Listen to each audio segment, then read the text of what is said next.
Bonjour à tous et bienvenue pour la suite de cette analyse critique de la vidéo de Léo Grasset de Dirty Biology sur l'astrologie. Comme je l'espérais, il y a plein de choses à dire sur cette vidéo qui a l'avantage d'être longue mais aussi dense, donc elle aborde plein de sujets différents, qui est l'un des problèmes avec l'astrologie. C'est un sujet dont on sous-estime en fait la complexité, sachant que moi je suis un sceptique, je ne suis pas un astrologue, par contre j'ai été un astrologue, donc j'ai un discours assez technique sur le sujet. Donc dans cette première partie, on s'est interrogé sur la définition de l'astrologie.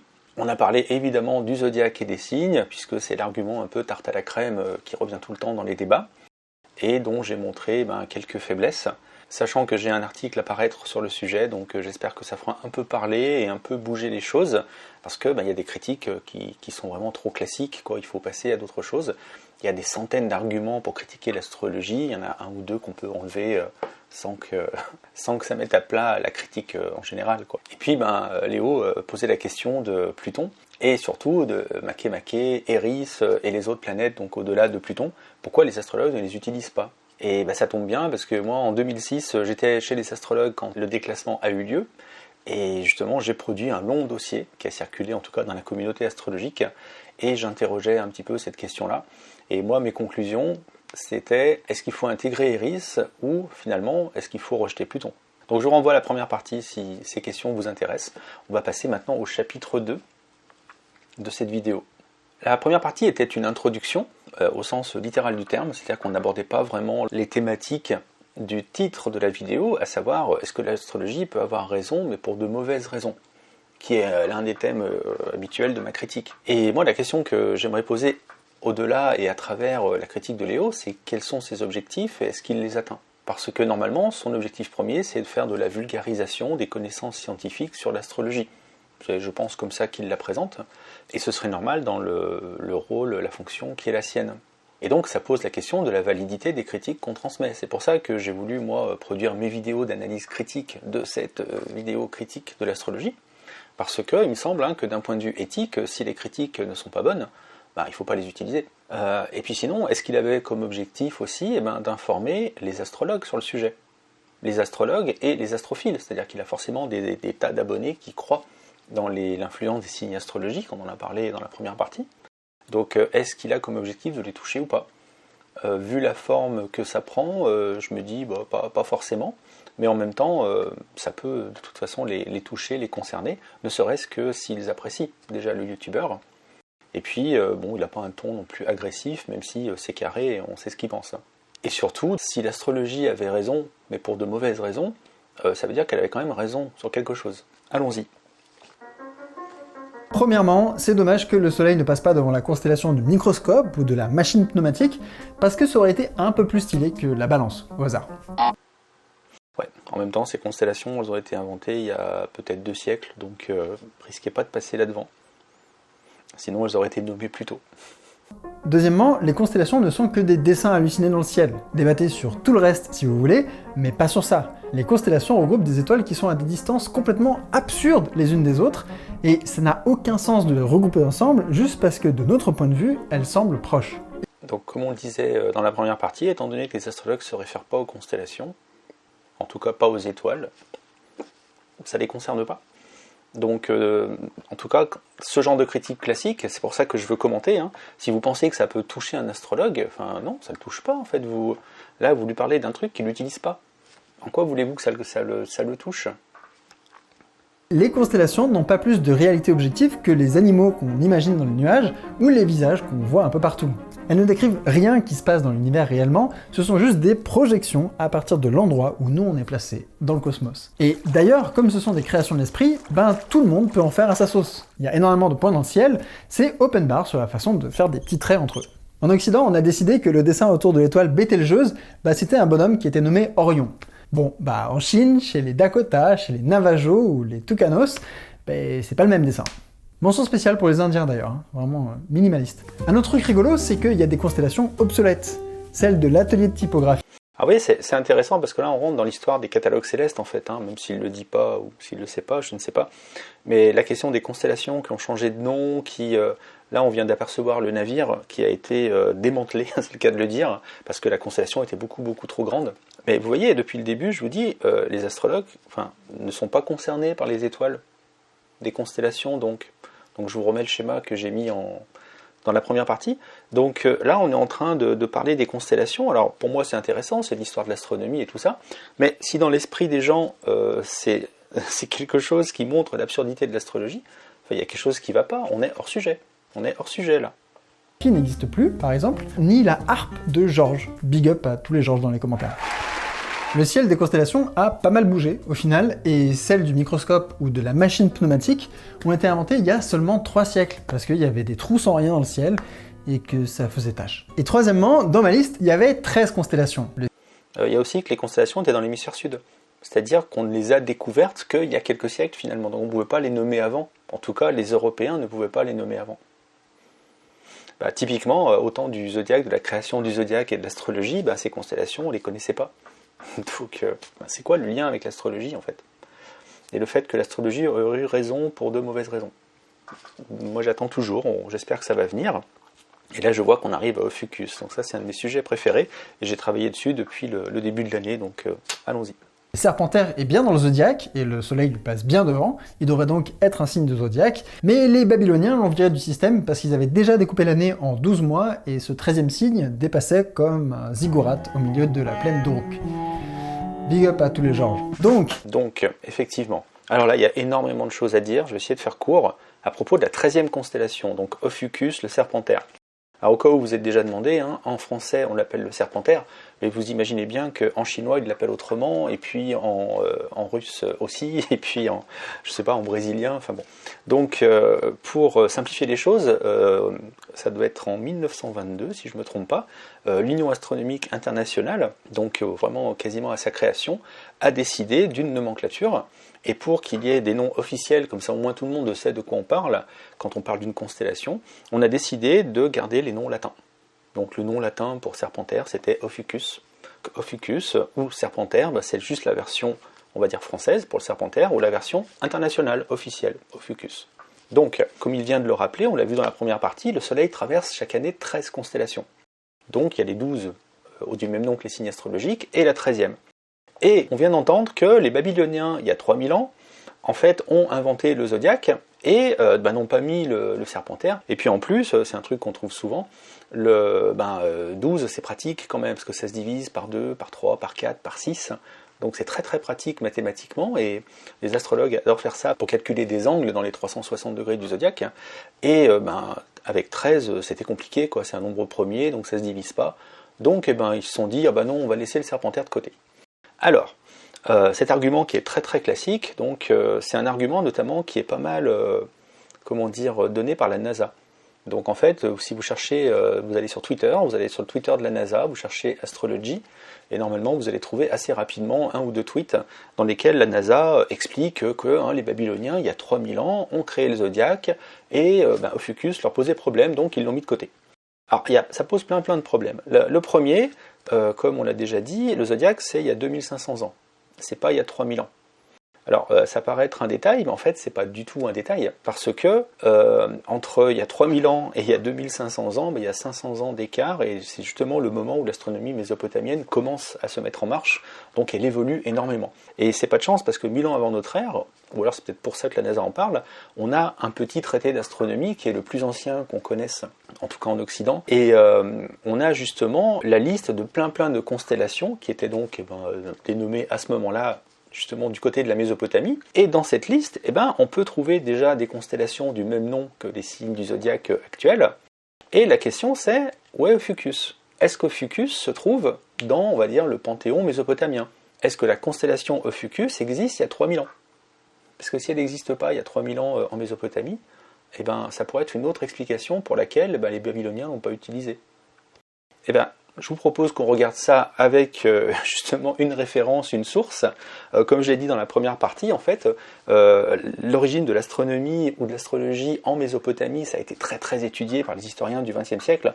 C'est vraiment passionnant, c'est grandiose pour qui aime l'histoire des sciences. Et le problème, c'est que aujourd'hui, ces spécialités ont, j'ai l'impression, à peu près disparu. Moi, comme je l'ai déjà dit, je n'arrive pas à trouver un spécialiste de l'origine du zodiaque en histoire de l'astronomie. Ça n'existe pas en langue française. Donc je ne peux même pas demander des conseils à ce niveau-là, donc après il faut toucher des spécialistes internationaux. Mais le problème, c'est que ce sont des travaux d'historiens. Comme on se réfère beaucoup aux astronomes pour parler du ciel, notamment dans la critique de l'astrologie, le problème, c'est que là, on leur demande de parler d'histoire et ils sortent de leur champ de compétences. Il se trouve que depuis le début de l'année, j'ai travaillé à réunir toutes les critiques d'astronomes que je trouvais sur la 13e constellation et ce qu'on appelle la précession des équinoxes. J'ai 180 textes en langue française et en langue anglaise. Et donc j'ai pu un peu synthétiser tout ça, et c'est incroyable les énormités qu'on y trouve. Donc je peux le dire, hein, la plupart des astronomes ne connaissent pas en fait les travaux sur les origines historiques de l'astronomie en Mésopotamie en général. Donc c'est un petit peu embêtant. Et donc dans mon travail, je suis tombé sur un article qui a été publié en 1951, puisque là c'était le plein boom des études historiques sur ces sujets-là, et vous allez voir qu'on a la liste des constellations d'il y a 3000 ans, utilisées en Mésopotamie. Et donc on va aller chercher Ophiuchus. Alors nous voici avec l'article d'un historien qui s'appelle Florizone, et son article qui est paru, alors je ne sais plus si c'est en 1950 ou en 1951, s'appelle Astres et constellations des Babyloniens. Donc c'est un texte qui est un peu vieilli, hein, mais dans l'ensemble il donne une bonne idée un petit peu de l'origine de ces choses-là du côté de la Mésopotamie, aux temps les plus anciens. Donc si on descend, ah oui, j'ai trouvé ça, donc c'est sur un site de la NASA. Je mettrai le lien en description. Et sur ce site, en fait, vous avez accès à des milliers d'articles parus depuis une centaine d'années qui traitent d'astronomie, que ce soit du point de vue purement astrophysique ou du point de vue historique aussi. Et donc, si on descend, en fait, on arrive à un moment où justement il va décrire les constellations et même quasiment chacune des étoiles qui sont nommées sur les tablettes mésopotamiennes de cette époque-là. Et voici la liste des constellations. Donc vous voyez sur la gauche, vous avez les noms en fait de l'époque. Les noms des constellations sont en sumérien, c'est-à-dire la langue des savants, en fait, des érudits de l'époque. Et donc les traductions sont en langue sémitique, hein, pour ceux que ça intéresse. Donc par exemple, Margidda, je ne sais pas si ça se dit comme ça, qui est le chariot, en sumérien, et ça se traduit par Kakar, manifestement en sémitique. Et donc, ce qu'il y a d'intéressant, c'est que dans la colonne de droite, on a le nom des constellations actuelles. Donc ici, c'est la Grande Ourse, Ursa Major. Avec, en plus, quand on a des étoiles, les équivalents dans le classement international actuel. Donc c'est super intéressant pour retrouver Ophiuchus. Alors, je vais descendre assez rapidement, hein, vous mettrez sur pause si vous voulez regarder plus attentivement, donc je descends pas très très vite. Là, on a le bélier, par exemple, qui va nous intéresser, on a le taureau. Alors c'est important, le taureau, c'est le taureau du ciel, à ce moment-là, parce qu'il y a deux taureaux. Et donc on descend. Pas de traces d'Ophiuchus, mais c'est normal puisque Ophiuchus est entre le Scorpion et le Sagittaire. Donc nous on arrive au Lion là pour l'instant. On a la Vierge qui apparaît, on a la Balance, on a le Scorpion, et donc on a directement le Sagittaire. Donc vous voyez, la constellation d'Ophiuchus n'est pas mentionnée comme une constellation. Par contre, on voit que chez Pabil Sag, qui est le Sagittaire en sumérien, on a l'étoile Theta Ophiuchi qui se trouve dans cette constellation, mais qui est toute seule en fait. Ensuite, on a le Capricorne, la tête du Capricorne. On passe au Verseau, au Poisson, et donc pas d'Ophiuchus. Et donc, en fait, comme je l'ai montré l'autre fois, et donc sur cette image, vous pouvez voir le Serpentaire, Ophiuchus, qui est la constellation qui dépasse énormément de la bande. La bande fait 17 degrés de large à elle toute seule, et l'étoile alpha d'Ophiuchus, qui est tout là-haut, elle est à de mémoire 38 degrés de la ligne écliptique, elle est très très loin. Tellement loin, vous voyez que, on revient sur les anciennes dénominations, et en fait en Mésopotamie, donc 1000 ans avant notre ère, il y a 3000 ans, Ophiuchus n'était pas du tout dans la liste des constellations qui sont près de l'écliptique. Et donc la constellation en fait n'existait pas, et les étoiles, par exemple les étoiles principales alpha et bêta d'Ophiuchus, étaient réunies avec l'étoile alpha d'Hercule, dans une constellation, je ne sais pas comment ça se prononce, les dieux assis, Dingir, Tush, Hamesh, on va dire ça comme ça. Et une dernière, parce qu'il y en a, elles sont vraiment toutes là, une dernière, on ne sait pas laquelle c'est, d'Ophiuchus, c'était encore dans une autre constellation, Gud Elim, le taureau de majesté. Donc c'est pour ça que je disais au début, attention, le taureau de majesté, ce n'est pas le taureau du ciel qui donnera le taureau du zodiaque qu'on connaît. Et donc vraiment ce qu'il faut voir quand on regarde concrètement cette liste, les étoiles de la constellation future d'Ophiuchus sont éclatées. Elles sont vraiment disséminées dans d'autres constellations. La constellation d'Ophiuchus n'existe pas. Donc l'argument qui dit « Ah, les Babyloniens, il y a 3000 ans, ils ont mis Ophiuchus de côté parce que ça les gênait », mais non, il n'y avait pas d'Ophiuchus en fait. Et si vous cherchez encore une fois dans des travaux d'historiens, vous avez par exemple l'historien Le Buffle qui parle d'Ophiuchus et qui dit il n'y a jamais eu d'Ophiuchus en Mésopotamie. Donc Ophiuchus c'est une constellation grecque. Ce qui fait que quand le zodiaque est arrivé de Mésopotamie en Grèce, ça a posé un problème, c'est que les Grecs n'avaient pas les mêmes constellations que les Mésopotamiens. On a vu tout à l'heure que les constellations ça varie d'une civilisation à une autre. Donc c'est pour ça qu'il y a le problème d'Ophiuchus avec le Scorpion. Parce que, en fait, c'est au même endroit dans le ciel, la constellation mésopotamienne du Scorpion se retrouve avec la constellation d'Ophiuchus des Grecs. Et je vous mets l'image, les représentations d'Ophiuchus sont toujours les mêmes, c'est-à-dire qu'on a le pied d'Ophiuchus qui est sur le corps du Scorpion. Parce que les constellations sont un peu l'une sur l'autre.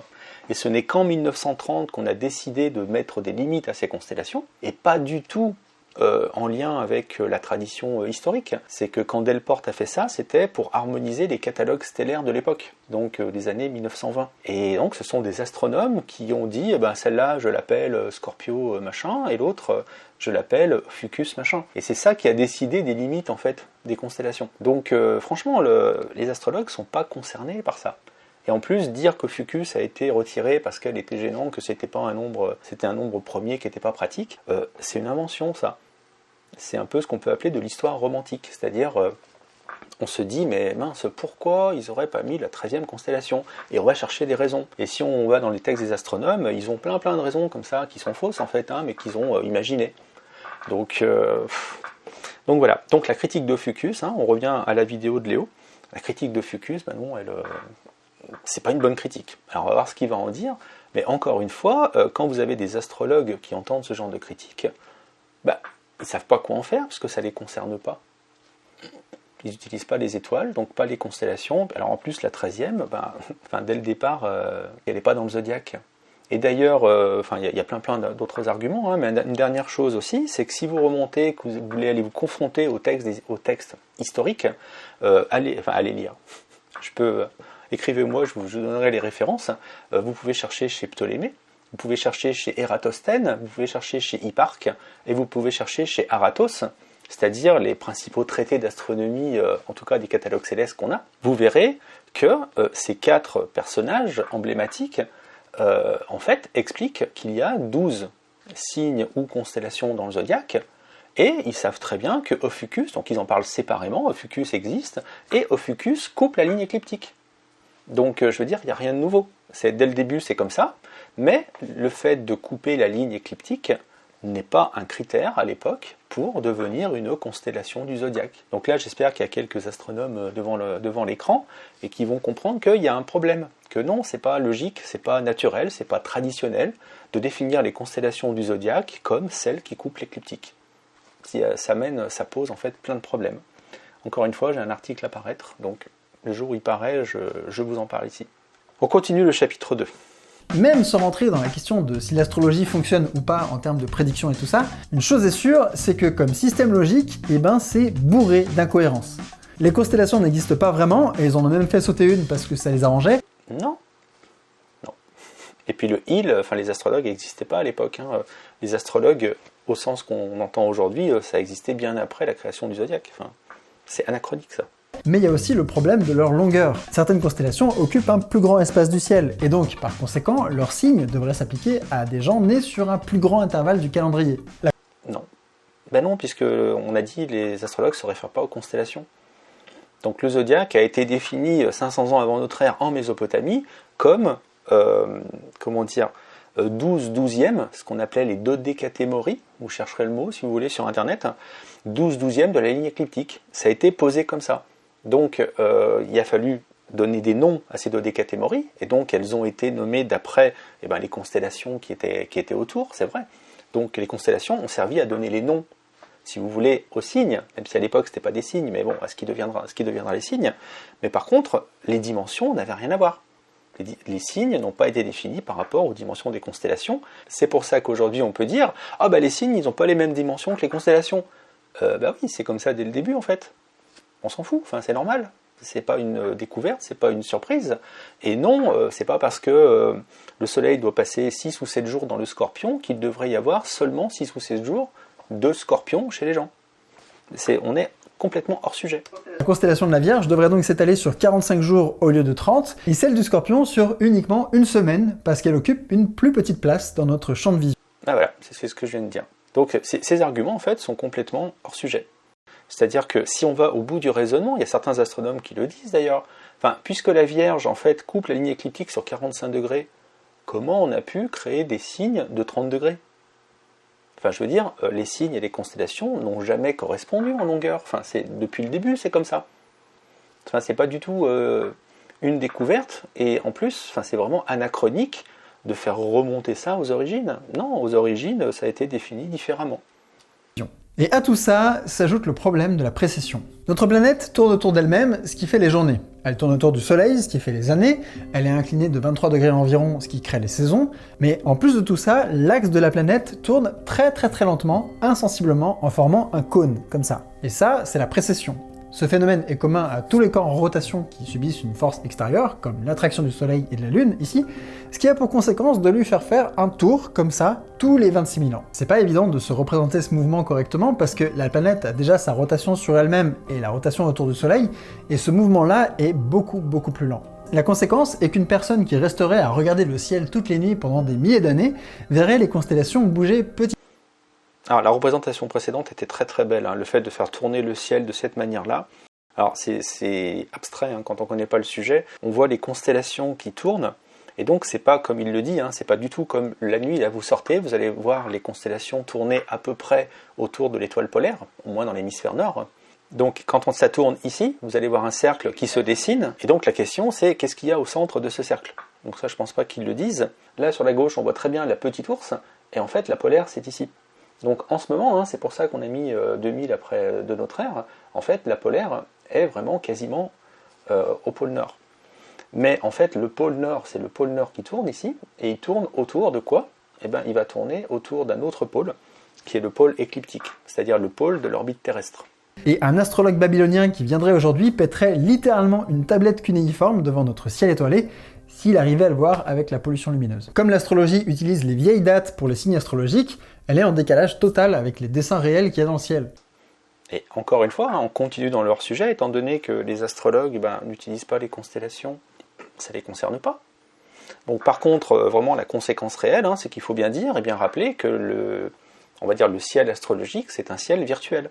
C'est un ciel qui est totalement déconnecté du ciel réel. Donc là, c'est vrai, par rapport à ça, c'est ce qu'il faut se dire. Et donc, très concrètement, je crois qu'il va le dire juste après, ou je sais plus, le signe de la balance, aujourd'hui, est vraiment inclus dans la constellation de la Vierge. Donc, littéralement, quand vous avez une planète là qui est en train de passer au milieu des étoiles de la Vierge, on ne sait pas pourquoi, mais il y aurait des propriétés astrologiques de la balance qui lui seraient appliquées. Donc c'est vraiment indépendant des astres qui sont derrière la planète. L'astrologie est complètement déconnectée du réel en fait, pas seulement du ciel réel. Et les symbolismes qu'elle revendique ne sont pas du tout naturels.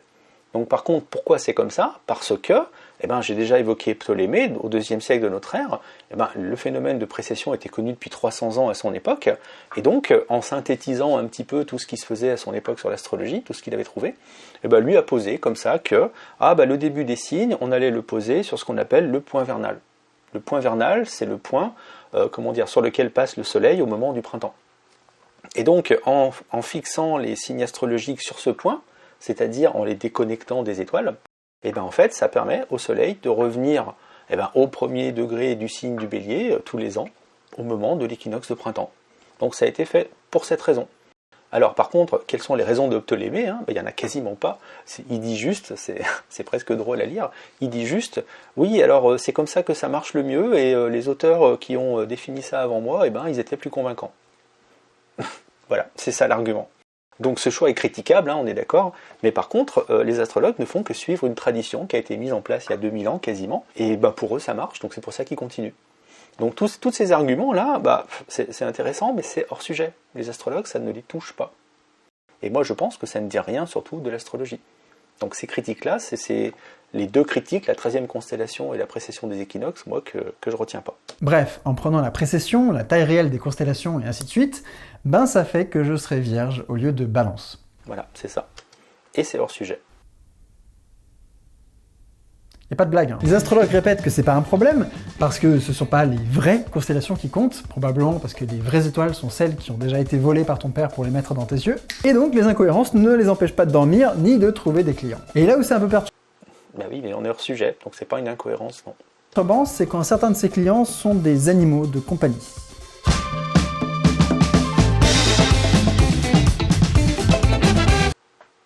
Alors on arrive au chapitre 3, je vois les signes astrologiques des animaux, ce qui paraît complètement fou, mais je pense qu'on va s'arrêter là, parce que c'est vrai qu'on va partir sur quelque chose de complètement différent, on va quitter l'astronomie, donc finalement il y avait beaucoup d'astronomie dans ce chapitre 2, mais j'aimerais vraiment qu'on remette ça en contexte, hein, c'est-à-dire quel est l'objectif de cette vidéo. Donc si l'idée c'est de vulgariser les connaissances scientifiques sur le sujet, on est à côté. Les connaissances scientifiques ne disent pas cela. Alors, juste pour vous montrer, hein, j'ai pris ça. Ces 2 livres, qui sont un peu les seuls qu'on a, ou en tout cas les plus récents, rédigés par des astrophysiciens, donc en langue française. Vous avez le Que sais-je qui est sorti en 2005, et en 2018, L'astrologie est-elle une imposture, qui n'est pas un nouveau livre, hein, mais une mise à jour de celui-ci, et puis un petit peu complété, et rédigé par Daniel Kuhn et Philippe Zarka, des astrophysiciens. Eux, ils défendent l'idée que l'argument de la précession et de la 13e constellation, ça tient pas en fait. Pour les raisons que je vous ai données, c'est-à-dire les signes astrologiques sont déconnectés du réel. Et il y a 2000 ans que les astrologues l'ont fait, c'est un choix. Donc c'est pour moi un mauvais choix, un choix critiquable, on est d'accord, mais c'est un choix qu'ils ont fait. Ce n'est en tout cas pas un oubli, parce que c'est aussi comme ça qu'on présente la critique, souvent c'est « Ah, on a oublié ». Ou alors, comme le dit Léo, on l'a enlevé parce qu'il nous gênait, 13, c'est pas pratique pour les calculs. Mais non, hein, ça s'est pas du tout passé comme ça en fait. Donc en termes d'objectifs, là sur le coup, moi c'est ça qui m'intéresse, hein, c'est que vous voyez, c'est construit, c'est argumenté, il fait que répéter ce que répètent pas mal d'astronomes à côté. Mais en fait, ce ne sont pas des connaissances scientifiques qui sont vulgarisées là. Ce sont des critiques des astronomes. Et comme je vous l'ai montré, hein, on peut démonter des choses. Et surtout, quand les critiques des astronomes, parce que pour moi c'est les critiques d'astronomes, sont appliquées aux origines de l'astronomie. C'est-à-dire qu'ils sortent de leur champ de compétences pour rentrer dans l'histoire. Et des astronomes qui parlent d'histoire, je suis désolé, mais s'ils n'ont pas une formation en histoire, il ne faut pas prendre au premier degré ce qu'ils vous racontent. Même si ce sont des personnes très intelligentes et qui connaissent bien le ciel. Un autre problème que j'ai rencontré, moi, dans le travail que j'ai fait depuis le début de l'année, c'est qu'en fait, je m'en doutais un petit peu déjà, mais vous savez, l'astrophysique, il y a énormément de spécialisation, bon, comme dans toutes les sciences en fait, hein. Et donc vous avez des spécialistes de tout, j'allais dire, et n'importe quoi entre guillemets. Donc vous avez des spécialistes du champ magnétique des étoiles par exemple, voilà, et puis vous en avez d'autres qui sont des spécialistes de la surface de Triton. Mais ces 2 astrophysiciens ne connaissent pas simplement le domaine de l'un de l'autre. Donc je veux dire, ils sont même pas capables déjà, sauf évidemment s'ils se documentent un peu et puis s'ils échangent, mais ils sont pas capables spontanément de parler d'un autre domaine que le leur, alors qu'on est bien dans l'astrophysique. Et ça, je vous ai donné 2 petits exemples, mais il y en a des centaines comme ça.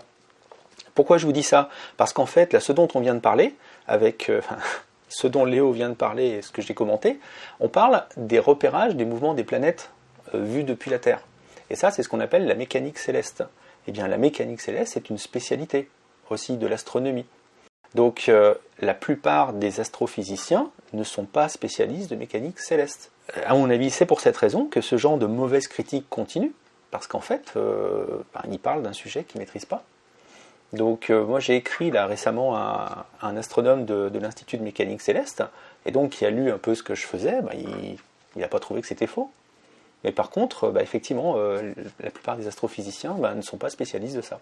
Sans parler du fait que finalement, ces notions-là, ça renvoie aussi, encore une fois, à de l'astronomie antique, parce que c'est comme ça que repéraient les astres, les astronomes de l'Antiquité. Donc on est vraiment à cheval entre l'histoire et l'astronomie, et plus dans l'histoire en fait. Donc voilà, donc moi je suis embêté pour les objectifs, je dirais un petit peu de cette vidéo. Qu'est-ce qui est vulgarisé exactement? C'est une bonne question. C'est la critique de l'astrologie qui est vulgarisée, pour moi. Et c'est pas la connaissance scientifique qui est derrière, en tout cas pas tout le temps. Donc on continuera dans le chapitre 3, en parlant de toute autre chose, et juste pour teaser un petit peu, étant donné qu'il va montrer qu'il y a des gens qui font des thèmes astro des animaux, oui, ça existe effectivement. Moi, je vais vous dire que c'est rien du tout par rapport à ce que font les astrologues à côté, ce que font d'autres astrologues. Je veux dire, les astrologues aiment bien, par exemple, monter le thème du Titanic. L'astrologie est déconnectée du réel. Donc, il suffit d'une date de début de quelque chose pour qu'elle monte, un thème de naissance. Naissance de quoi? Mais naissance de n'importe quoi. Vous avez des astrologues qui ont vendu leurs services à des entreprises pour savoir à quel moment est-ce qu'il fallait lancer un produit plutôt qu'un autre. Parce que, entre guillemets, c'est la naissance du produit sur le plan médiatique. Je veux dire, l'absurdité de certaines pratiques astrologiques va encore bien au-delà de ça. Voilà, je vais m'arrêter là. Encore une fois, si vous êtes là, bravo et merci. J'espère que ça vous a intéressé. Moi, je me régale à commenter ça parce que vraiment, je trouve que c'est un bon exercice de synthèse, ce qu'a fait Léo.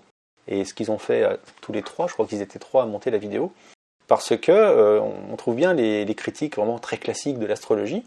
Et pour moi, il y en a la plupart, là, pour l'instant, qui ne tiennent pas. Donc je suis curieux de voir la suite, ou de revoir la suite, parce qu'après il va rentrer plus dans son domaine. Et donc je pense qu'on a terminé avec l'astronomie, donc on va parler de choses plus proches on va dire, des êtres vivants. Donc des animaux, des naissances vraiment des êtres humains, de plein de sujets qui vont changer de tout ce qu'on a fait jusqu'à présent. Si vous avez apprécié ce moment passé ensemble, écoutez, abonnez-vous. Abonnez-vous si ce n'est pas déjà fait. Si vous ne voulez pas rater la suite aussi, donc pour le chapitre 3, donc là moi je vais enchaîner, je viens de... si vous allez visionner ces vidéos à quelques semaines d'intervalle, moi ça fait 1 heure que j'ai terminé avec le chapitre 1, et donc là je suis en pleine forme, donc je pense que je vais enchaîner avec le chapitre 3, et je vous donne rendez-vous la prochaine fois, et si vous voulez soutenir la chaîne, vous pouvez me laisser un pourboire si vous voulez, vous pouvez aussi envisager un don mensuel. C'est vraiment avec ce genre de choses que je peux continuer à travailler un petit peu, même si c'est vraiment compliqué en ce moment. Et puis, si je ne l'ai pas dit, vous pouvez mettre un commentaire. Si vous n'êtes pas d'accord avec ce que je viens de dire, j'ai été un petit peu provocant dans la vidéo, n'hésitez pas. Moi, ça m'intéresse. Moi aussi, j'ai des sources pour soutenir ce que je dis déjà. Ça fait des années que je travaille sur le sujet. N'hésitez pas aussi à partager la vidéo si vous pensez que ça peut être bien de critiquer l'astrologie pour des bonnes raisons et pas pour des mauvaises. Si vous pensez que ça peut intéresser des astrologues aussi, parce que ça les changera un petit peu de leur débat un petit peu râler pâquerette, souvent qu'on a quand on est sur les forums ou sur Facebook ou sur Twitter. Et je vous dis à bientôt pour le chapitre 3.